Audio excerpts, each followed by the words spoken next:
Hello Nurlan, this is my feedback to your summary from last week. This is the last time I'm giving feedback to a summary this semester.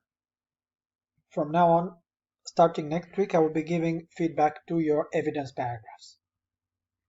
Okay, so let's begin. In the video, title, why an entrepreneur? An entrepreneur sounds like he's any entrepreneur in the world. Right?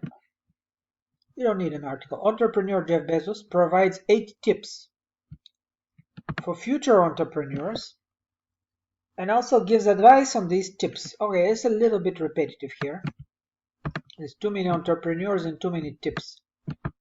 Now remember, we are trying, even if the video is very descriptive, we want to satisfy the requirements of the rubric for the end of the semester listening assessment. So what we want to do, the first descriptor there states that the main idea should be stated argumentatively, right? So I think if you force yourself to use a verb like argues that, claims that, asserts that, that makes you finish the sentence sort of argumentatively, right? So Jeff Bezos argues that. How would you finish that? You could say something about the importance of the tips that he gives to future entrepreneurs. If they want to be successful, they need to follow this important advice or something like that. But it should be argues that. It should be a that clause, right? Because in this way, the way you've done it here is just a bit descriptive. Okay? So first sentence should be argumentative. He has begun. You can use a simple, present simple. He begins by. He has begun. The perfect is not very good here. He begins with some tips for managing our time. For instance, okay, who is it that makes flexible time for freedom?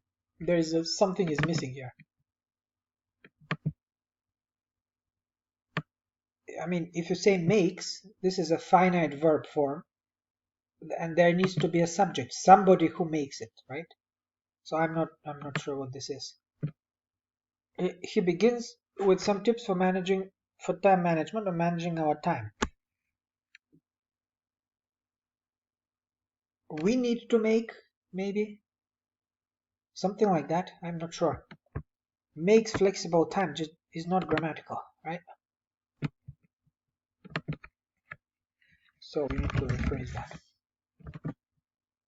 For freedom, flexible time for freedom. What does that mean? Flexible time for freedom.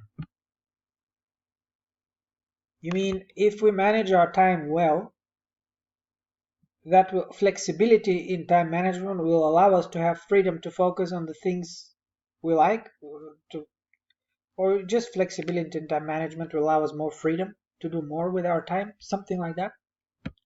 But flexible time for freedom sounds a little bit strange. And not overscheduled.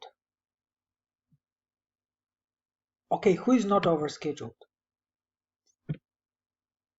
We are not overscheduled, right? But again, you're missing a grammatical subject. The person who is not overscheduled needs to be mentioned, right? And here you don't need this. Like every minute and every day. Again, this is a very informal kind of phrase, and it's not even grammatical. So you don't need this. It's quite informal. Like every minute and every day. So I would say rephrase this whole thing, but it's an important point. The first recommendation Bezos gives is that business entrepreneurs or even we, doesn't matter, professionals, we need to be flexible with our time management, which will allow us more freedom to do more with our time, something like that. Now, okay, if you do insist on using his word choice, he does mention we are overscheduled. You could say in order to avoid being overscheduled, we can be more flexible with our time management, which will allow us more freedom. That's it. Okay, you've mentioned everything you wanted to mention, but in a more focused and clear way. okay, and more grammatical. The second point which he mentions, again present tense, is about the passion of our life, comma, that we need to find. Yeah, this is a comma splice, and what that means is you have tried to combine two independent clauses. This is an independent clause, and this is another independent clause, and you cannot just combine them with a comma like that. There needs to be either a conjunction or subordination in this sentence, or coordination or something, but a comma doesn't do the trick. You could use a semicolon or a full stop and keep it the way it is, or you can just restructure the sentence. Or colon. Colon would also do here. So the second point which he mentions is that we need to find the passion of our life. I would just say, to avoid wordiness, just stick with the calling here. We need to find our calling. The second recommendation Bezos gives is that we need to find our calling in our line of work. Semicolon. We need to find something we really care about or are passionate about. And in this way, our work will not be a burden. Like something like that. Actually, I said it with too many words, but you can try and find a way to make it more concise. The point is, you need to restructure this sentence because right now it's not grammatical. On the third point, yeah, I don't know about this preposition here. Why on the third point? Just a third point that he mentions, or a third recommendation he gives, right? So just forget about this preposition.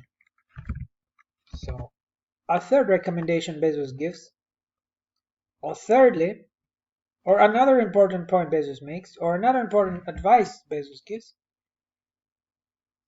something like that.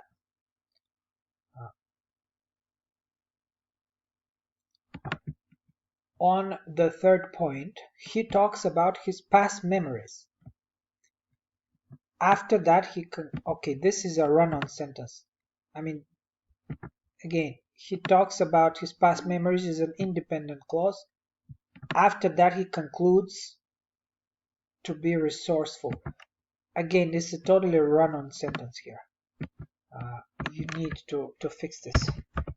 Basically, again, use coordination, subordination, conjunctions, punctuation, separate it into sentences, whatever you want to do, but it can't just run on like that.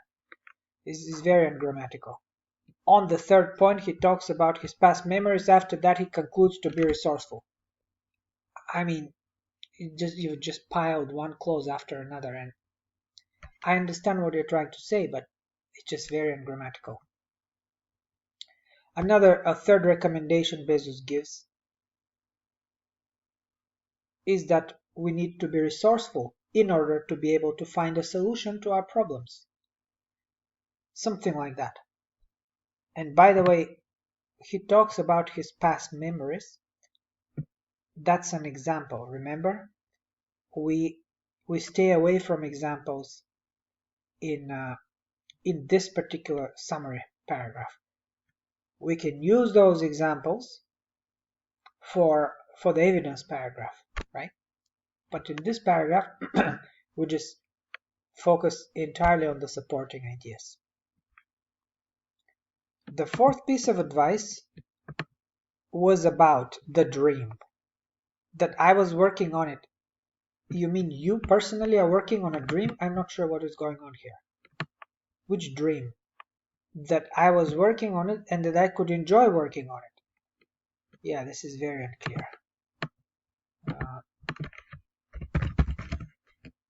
Was about which dream?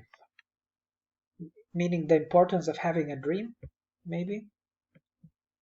and then that I was working on it, that I could enjoy working on it, I am not very sure. So again, this is informal phrasing. To make it a little bit more academic, you would say something like, a fourth piece of advice Bezos gives is the importance of having a dream when we try to embark on a project. Just use some more business language, some more kind of academic language, right?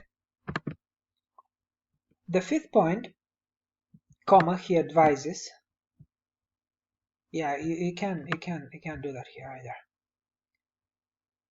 A fifth point he mentions, or another recommendation or another advice he gives is blah blah. He advises not to be afraid to do hard things, comma, having talent and continuing to develop it through hard work is a choice. Again, here this is a comma splice. I think you're better off just splitting that into two separate sentences.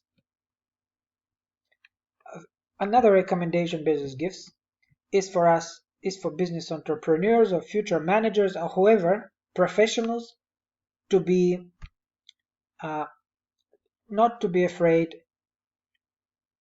to develop, to improve themselves through hard work. That's it. Now he's talking about your talent is your gift, and you shouldn't be satisfied with your gifts, but you should actually try and work hard to improve yourself. Use your gift to work hard and improve yourself even further. So you can say something like that, right? So this needs to be more clear and definitely more grammatical, this part.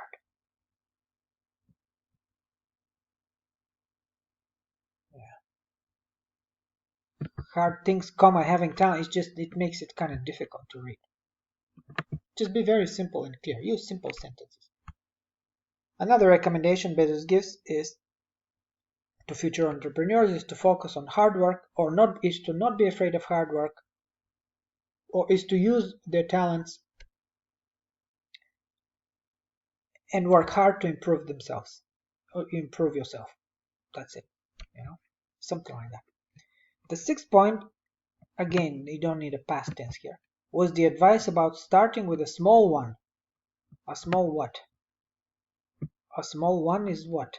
One, I'm not sure what the one is here. On the example of his business. Yeah, again, we stay away from examples, so you do not need this. This is just an example, right? No need for examples. So focus on the supporting idea. What he was saying was, when you start a company, start small. You don't have to start big. Start on a small scale and then let the company or the project or whatever you're managing or you're doing, let that develop naturally with time. Say something like that, right? Because here the small one, the referent, who is the one referring to? You see, the referent is unclear. With the penultimate point, he notes that it is better not to be afraid of competitors, but to be afraid of buyers and focus on them. He's not talking about being afraid of buyers. He's talking about focus on your customers, on satisfying their needs. Don't focus too much on your competitors. Don't be afraid of big competition. Just focus on the needs of your customers. Improve your product to satisfy their needs. Focus on that. So I think you should say that, because he's not really talking about being afraid. The last and strongest point is to have a broad vision that will allow you to create giant companies. Maybe, but he's not telling everyone to have a giant company. He's talking about the importance of dreaming big, right? So I could say something like that. Okay, so overall, Nurlan, I would recommend actually, I'm running out of time here. I will record a second short screencast just to wrap up my feedback, because 15 minutes turned out not to be enough. So another short screencast is coming up. Okay, I'm going to end it here.